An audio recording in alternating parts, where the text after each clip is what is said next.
Hey, welcome to this week's GEEKSTORM number 85. We're coming to you live from the heart of downtown Kokomo at Kokomo Toys.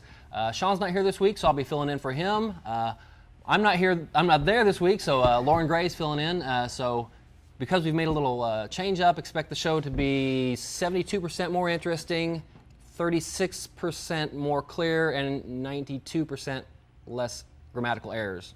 That'll probably what you have to look forward to today. He's correct. I am. So Sean went to C2E2 this week, or this weekend rather, and so he'll be back next week and tell us all about that.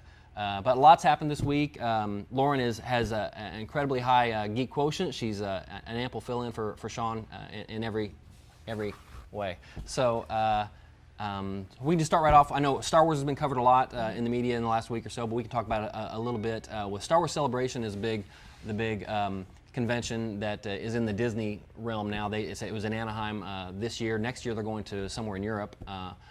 So this is the last one we'll have for a little bit anyway. But it's really our opportunity to. They put out the second trailer, which was big news. They put out a lot of all the costumes were on display, and this is a convention as well. So it's all plenty of attendees and everybody's snapping pictures. But it's the first look a lot of people get at anything other than freeze frames they take when they watch the trailer. Yeah, absolutely. That trailer was probably the biggest news that came out of that this week. It's also a chance that they are able to just kind of showcase everything that's about, release anything new about the new movie coming up in December. So this one was a huge year for them just because of the new movies. Right. They've done it previously. This is the 7th one they've done, but obviously there hasn't been a lot to talk about in the last 10, 15 years regarding Star Wars, other than books, comics, things like that. But obviously this is going to be huge because of the movie, and I really enjoyed the trailer. I liked the first one quite a bit as well. There's always people that have complaints here or there. Yeah, there were some people who were like, ooh, I don't know about Han and Chewie, showing them, kind of focus on the new characters. But still, I loved it. I got chills when I saw it. Right. Oh, yeah. When I saw them, so I was very happy about it. Some different theories came out about it. When they first released it, the voiceover was in fact Mark Hamill as Luke, but some people were actually saying, oh, it could be Ben Skywalker, which I thought was kind of interesting. I was like, yeah, it still works. So. Yeah, maybe. Yeah. I read an article about that as well, and it was saying that, because some friends and I were going back and forth about the same thing, about whether it was new dialogue, whether it was rehashed out of Jedi, and actually it was a combination of both apparently, because there's a line in there where he says, my father has it, use has instead of had, and what that means, or what it could mean. The quote I got from Hamill was, well, I just kept getting it wrong. So what they did is they spliced in some of the actual Jedi dialogue with the things that I was saying as well, and mix it up to make it good. So I thought it was really good. And if you don't have your sound up, or maybe the sound quality isn't as good, there's a creepy thing going on in the background as he speaks. There's like a shadowy echo behind him saying the exact same thing. It's really cool. I didn't notice that. Wow. I didn't either until somebody pointed it out. So check that out.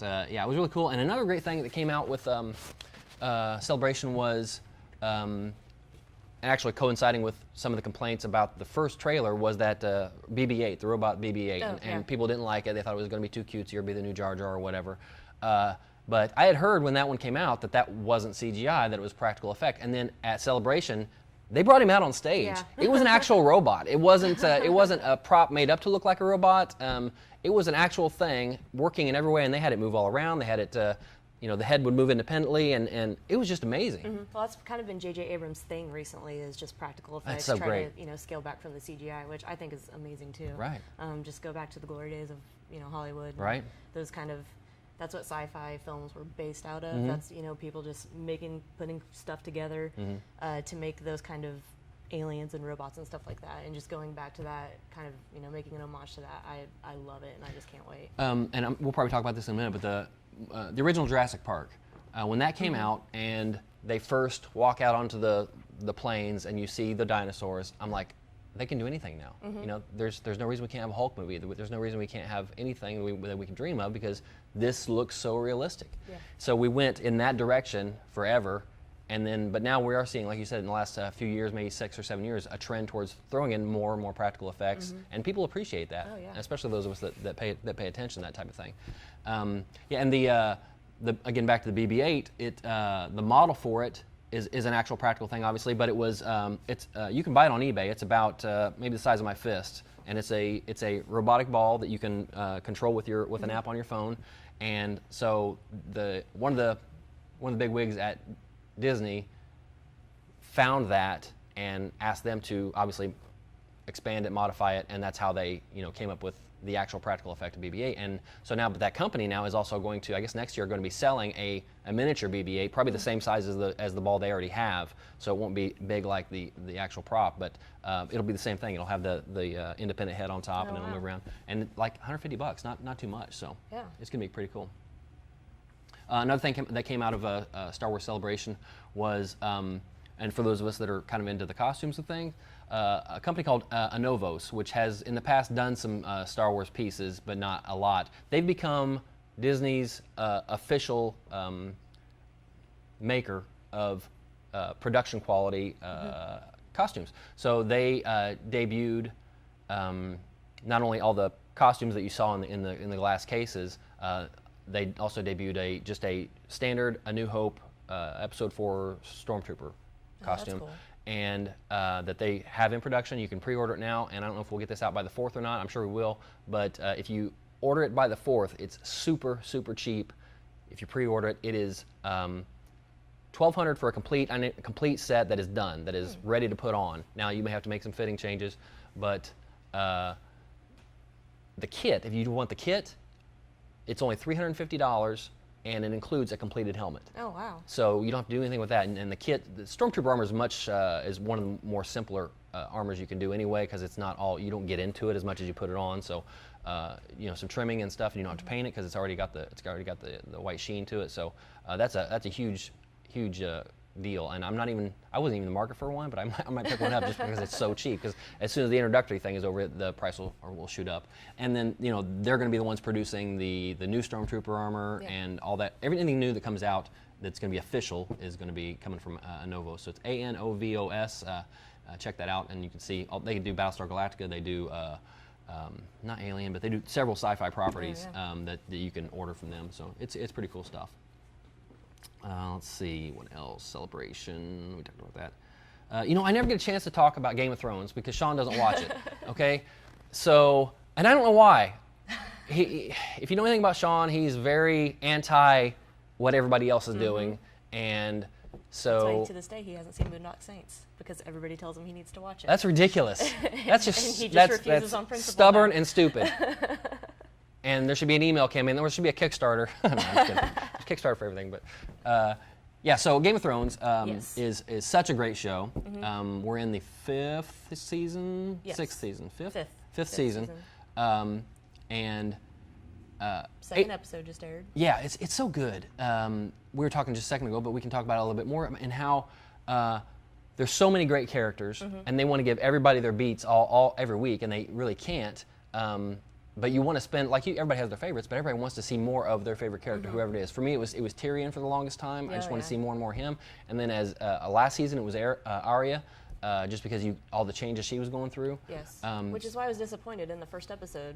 They hardly focused on her at all. It's like, oh, yep, she's going to Bravos, and then nothing. So I was really glad with this past episode. Spent a lot more time with her. She got to finally go to the House of Black and White. They give her the best lines now. Yes, they do. What was the one about? Her list has gotten... It has gotten smaller. It's gotten smaller. But unfortunately, she's not striking anybody off that list, except for the one guy, the one guy that she poked at last season. It's getting down on its own. But they give her the best lines, and it's really such a great show. The production is amazing. They travel all over the world to make this show, and a lot of these actors never see each other. And one of the things that is intriguing to me from an acting standpoint is you got to think, having not read the books, what those characters, like when you rewatch it, we all rewatch shows all the time. I rewatched the first season a few times.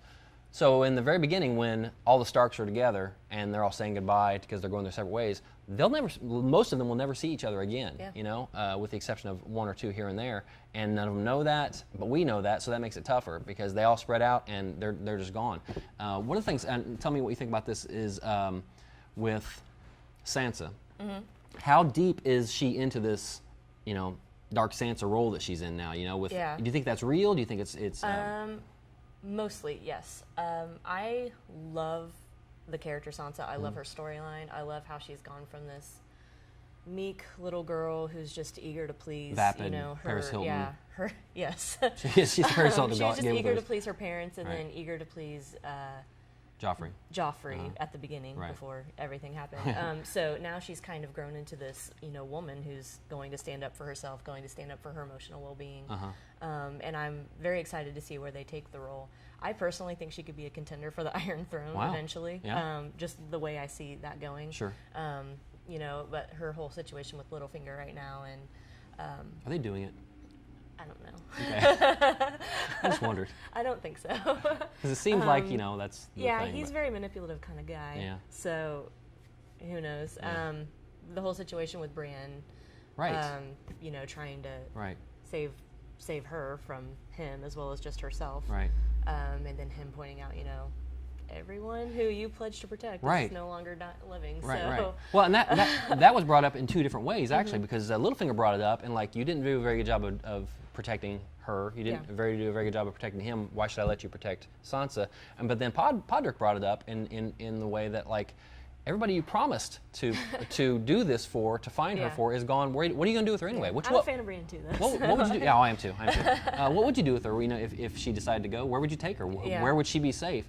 And as far as Sansa and her mindset, I'm pretty sure, as far as she knows, everybody is dead. Yeah. So I can see her being a survivor and, you know, just going along with being the last remaining with Stark, Littlefinger, yeah, according and to her. doing what she has to do to Yeah. to live, because she knows she has no real life skills. You know, she's not going to be able to stab a guy at a bar or anything.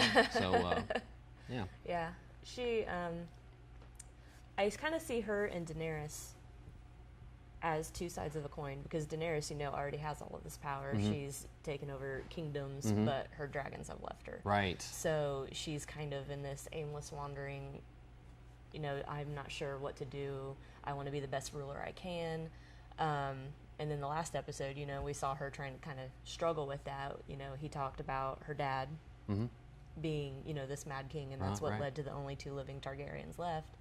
So she really wanted to do what's right, which is why, I don't want to spoil anything, No. but which is We why, can talk you know, about the episode. We can talk about the episode. at the end of the episode, Yeah. you know, she finally decided that that slave needed to die Right. because he served justice the way he saw fit, and that Right. wasn't fitting with her rule. Right. So I just really liked, you know, that aspect of it. And then at the end, when the entire kingdom basically was in turmoil trying to stone her and she was getting out, just kind of see, you know, where her head's going to be after, you know, that aspect, since now her dragons have left and her people have turned their backs against her.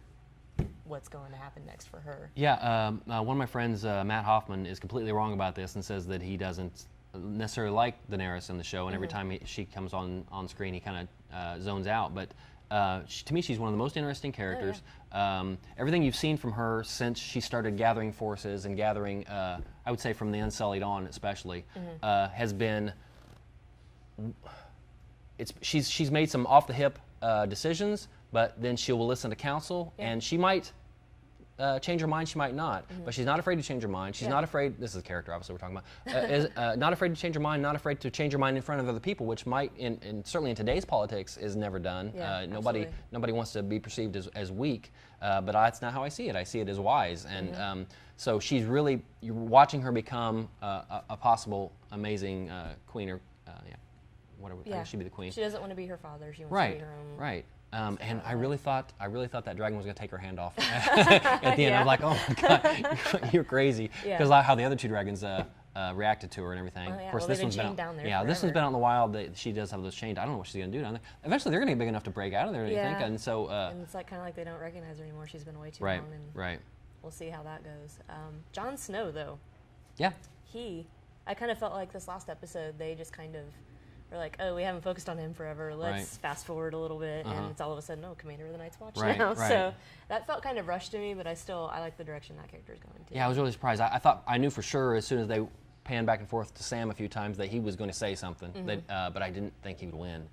Yeah. So that gives that a whole new dynamic of what kind of conflict is going to happen within that garrison, and will who's the guy that wanted to be the leader, that was the interim leader. You know what I'm talking about? He I was know who you're talking okay, about. the Master at Arms or whatever he was. Obviously, they're not pals, and there's going to be some conflict there. Hopefully. Well, and Stannis favors Jon Snow. I mean, Right. obviously saying, Right. hey. But he wanted him to lead the North too. Yes. And maybe he can do it from the wall. I don't know. He's really adamant about sticking to his oath, and so it'll be interesting to see how that goes. Also a great character. And if you get a chance, check up on YouTube. There's I think it was a Jimmy Kimmel thing where he brought Jon Snow, the character, and to a dinner party, and being Jon Snow, everything he talked about was completely inappropriate in the setting of a dinner party. But it was very, very funny. So check that out. But again, I love the show. And speaking of Brienne, really quickly, and kind of going back to Star Wars, that actress Gwendolyn Christie is in the new Star Wars movie, and there's only been two main actors in the new movie that we haven't seen their face on screen yet, and that one is Gwendolyn Christie, and the other one is Oscar Isaacs. Now, Oscar Isaacs and this is not a spoiler. I think everybody knows Oscar Isaacs is supposed to be the dark Jedi character. Yeah. Adam Driver. Yeah, you're right. Okay, we have seen Oscar Isaacs. Well, I love Oscar Isaacs. He's a great actor. We haven't seen Adam Driver yet, so. Everybody's going apey over these costumes, which they should. They look awesome, and I see a lot of people on Facebook and other costuming things talking about this chrome stormtrooper that looks great. He's some kind of bounty hunter, or he's some kind of a leader in that area. I'm thinking that is Gwendolyn Christie. I don't have anything. I have That'd be awesome. nothing other than a guess. Nothing other than a guess. But since we know that Driver is the bad guy, the main bad guy anyway, that's got to be her. So all these guys that are wanting to make this armor and wear it, I'm like, okay, that's fine. Just if you have a problem with this, because not everybody likes, the gender thing with costumes. So you might want to think about that first. But it's really, really cool looking, which is even better for her, which is even better for women in the film. One of the things that Carrie Fisher was saying at Celebration was how when she was there for the beginning of Star Wars, she was basically the only woman, certainly the only one with a real speaking part. And now it's completely flooded with the women, which is a direct opposite and awesome, because it kind of more reflects the times and absolutely. Hopefully the times that are It's like the a long quote time that ago. Gina Torres had spoken about a long time ago when she was in Firefly. Right. She was like, now sci-fi was basically the forerunner in giving women, larger parts in like those action movies and stuff like that. Star Trek and they and, kind of broke through the barrier as far as that's concerned, several decades ago. And she was very thankful that there is like that kind of genre that women can be strong characters and be like that.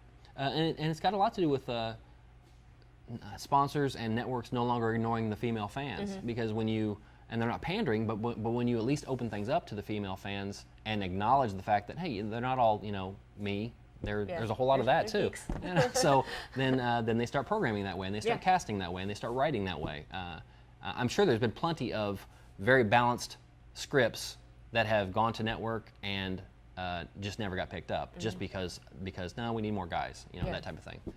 So it's interesting how things are evolving, and it's really great. A lot of strong women in showbiz right now. Let's see. So besides when Star Wars trailer came out, there's been a lot of just a explosion of some big summer blockbuster trailers too, which is I found odd. I didn't know if they were really trying to ride that wave that the Star Wars trailer had, or if they were like, hey, don't forget about us, that type of thing too. Because we're coming out in June. Yeah, we're still a good 7 months from Star Wars, from December. So that's a long ways away. Where you still have Avengers comes out next week.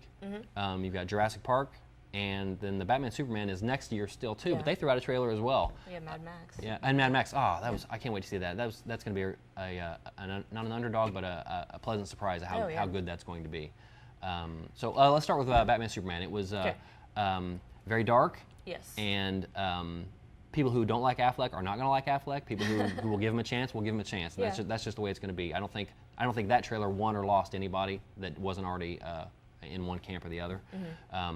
But it was very dark. There were some great scenes in there that were almost directly out of the comic, and people people who don't know anything about the comic, which I can't imagine you do if you're watching the show, but I've read people saying how they're kind of not selling out, but how they're changing it to make it look like Iron Man. Batman doesn't need to wear armor and stuff like that. I'm like, well, this is exactly. It looked exactly like it did in the book. You know, it was amazing. And then that shot with the lightning where Superman's kind of levitating the sky. That was awesome. That statue looked great too. Yeah, it did. It did. It was cool. And I like the voiceover. And was that Lex Luthor? Was that Jesse Eisenberg? I think it was talking. Okay.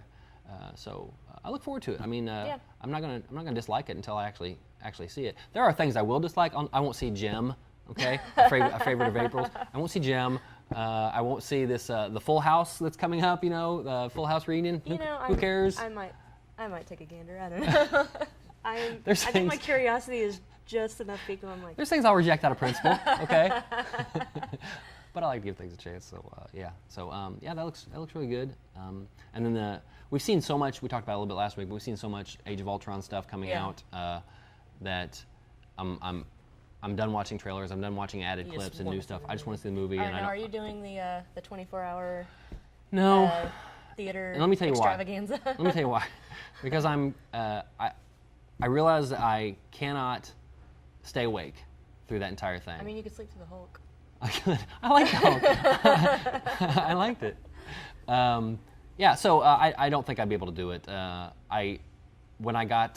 When Avengers came out, I went through and watched them all up to Avengers on Blu-ray. But I don't think I would be able to comfortably sit in the theater for 24 hours. And, I really wanted to do it at first. And then I realized that I can sit in the comfort of my own home and do watch the same all thing. of the movies. Yes, they're all out. Because I've already seen all of them in theaters, so I see them again back to back to back to back to back.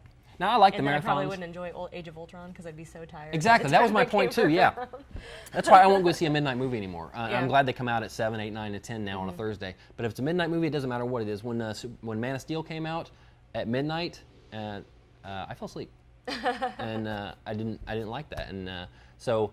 I probably wouldn't. I won't do it. They are doing here in Kokomo. They're doing a double play, or double shot, double feature, whatever you want to call it. They're going to play Avengers 1 and Avengers 2 back to back, probably do that. starting at 4. So that wouldn't be so bad, and that'd be fun. Actually, I love that first movie anyway. So I might do that. But the all day marathon thing, that was tough. Well, Sean and I and his wife and we went to see the Hobbit when they put the third Hobbit out. I remember we saw that, and that was on a good 9-10 hours, and that was tough, but I had some Red Bulls and I had some 5-hour energies and things like that. They gave you breaks in between, right? Yeah, because they would even let you pre-order food, like say at the beginning of the first movie, to pick up between 1 and 2, so you didn't have to go out there and waste time. They gave you 15-20 minutes in between each one, and they knew everybody has to go to the bathroom, so everybody poops. So it's a book. It's a literary term. So that'd be kind of cool. It'd be kind of fun to do at home, though. Like you said, maybe watch a couple a night or something like that leading up to it. But I really look forward to it. There's a lot of things going on. There's a lot of there was talk about the Spider-Man thing at the end of the credits or mid-credit. There isn't going to be an absolute end credit scene. There's going to be a mid-credit scene. Oh, okay.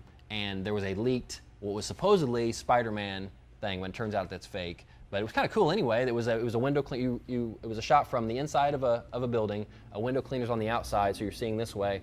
And as he's wiping things off, you see Spider-Man on a building behind him, and he's talking to that. And that was kind of a cool idea, but it was it turns out it's fake. So I don't imagine we'll see Spider-Man until Civil War. But I didn't think so either. But I've been hearing rumors about a Miles Morales Spider-Man possibly making like either a kind of like an Easter egg appearance or something like that. Yeah, I was like, well, that kind of be neat. He might show up maybe in Secret Wars or something like that. But Kevin Feige's come out and said that this Spider-Man will be Peter Parker. Yeah. So at least the one they're going to use for the main roles anyway. So, maybe that's for Daredevil. Could be. They might change it a little bit. But either way, it'll be cool. It's so great to have that property back over Marvel anyway, and it's pretty cool. Let's see what else. Duck Avengers, Jurassic Park. I'm excited to see it, but I'm not crazy excited. I was a little disappointed that they showed so much of the big bad dinosaur in this last trailer. But on the other hand, it did make me feel very reminiscent of the first movie. Does this take place? Is this like in a line, it's like Isla Nublar. Is it a complete reboot, or is it? I think that like they're going to like hash it out in the beginning of the movie. Say, we got all of the issues fixed. Okay. With what happened So it'd be previously. like 4, you know. And yeah, kind of. I don't know for a fact, but right. I don't know. Just like in the trailer, when you see the kids in the ball and the dinosaur feet on them, I was like, oh, that's kind of like the first movie. Right, and then, right. Chris Pratt, you know, being the Dino Whisperer. Right. He's just a cool dude anyway, so I'm looking forward to seeing what he's one of those guys does with tons of that charisma, character. and I'd probably go see him in most anything. Yeah. Same with The Rock. You know, I'll go see him in most anything. Even it might be a crappy movie, but you just like to see him work. You know, you like to see him do stuff. So. Yeah, that'd be fun. I don't know. I'll see it, but I'm not crazy excited about it. Not as much as, say, Mad Max or something like that. Yeah. Which is the end of March or May, isn't it? I don't remember. I don't remember. We only have a few minutes left. Real quick, we'll touch on Daredevil. Sean's not here, and he hasn't finished it yet. I just finished it. Lauren's watched the first 2. Yes. What did you think about it? I loved it so far. In fact, if I didn't have to work the next day, I probably would have just continued watching through the night. I ended probably around 1 a.m., but it was phenomenal. I like how dark it is. I like it's just a completely different take, especially in the Marvel Cinematic Universe, kind of, you know, from where they're going now. I feel like it's what I wanted the Wolverine movies to be. Oh, okay, like, yeah. Because his character is so dark. I really think that they had something going there. Now, you know, from only seeing the first 2 episodes, I've liked, you know, all the people they've introduced. The guy who plays Foggy is awesome. He's awesome. He's great. The chick who plays Karen, I only know her from Jessica from True Blood. Right, so right, I'm right, like, oh, Jessica from True Blood. Right. She's great in it as well. The whole series, does it continue? What do you mean? Like the darkness? Oh and yeah, just very much so. It's very much a 13-hour crime drama with the superhero part stuck in there as well, and so I actually found it difficult to kind of binge watch, and I like doing that, but because it had so much slow burning drama.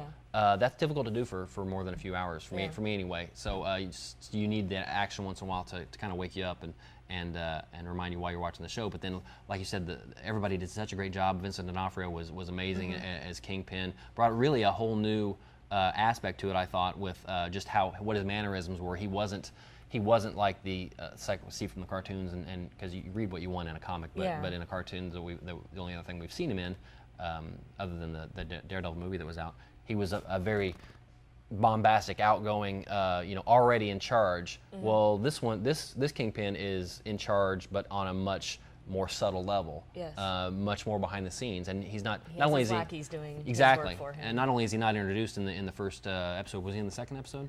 You heard his voice. Okay, so basically, through a lot of the series, the public in general doesn't even know he exists. Doesn't even know there is a Wilson Fisk. Can't be found on the computer or the internet or anything like that. So it's interesting to see him.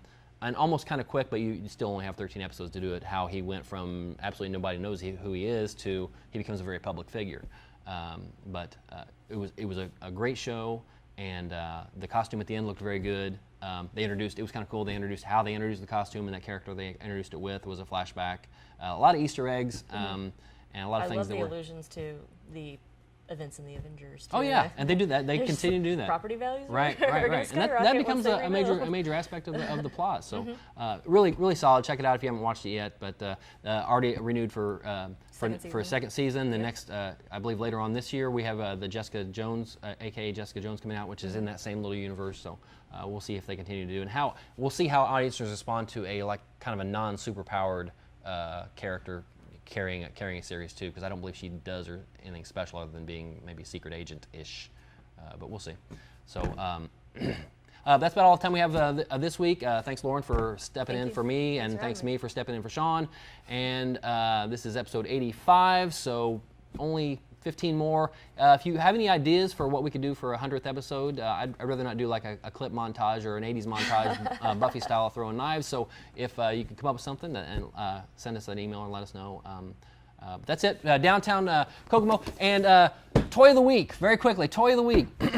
This is, as I'm told, a designer toy. Yes, designer toy. Not just it's not a manufacturer or mass produced. It's a. If you remember the Cabbage Pail Kids, which was a Garbage Pail Kids, which was a parody of the Cabbage Patch Kids, this is kind of the same thing. It's a parody of the cereal characters from General Foods and things like that. This one's called Captain Cornstarch instead of Captain Crunch. Now we all remember Captain Crunch and how it tore up the top of our mouths as children. But the theme behind all these toys, and there's several of them, there's Count Calorie, Sugar Smack, Cereal Killer, Fruit Looped, Sugar Diabetic Bear. That seems inappropriate, but it's a kind of a parody on how cereals in general for kids are just incredibly horrible for you, and instead of 2 scoops of raisins, there's 2 scoops of sugar and whatnot. So you can pick this up and all the others at Kokomo Toys, downtown Kokomo. You can also visit C3, which is Comics Cubed, right down the street, and get your geek on. So that's it for this week. Join us next week, and I don't know what we're going to talk about.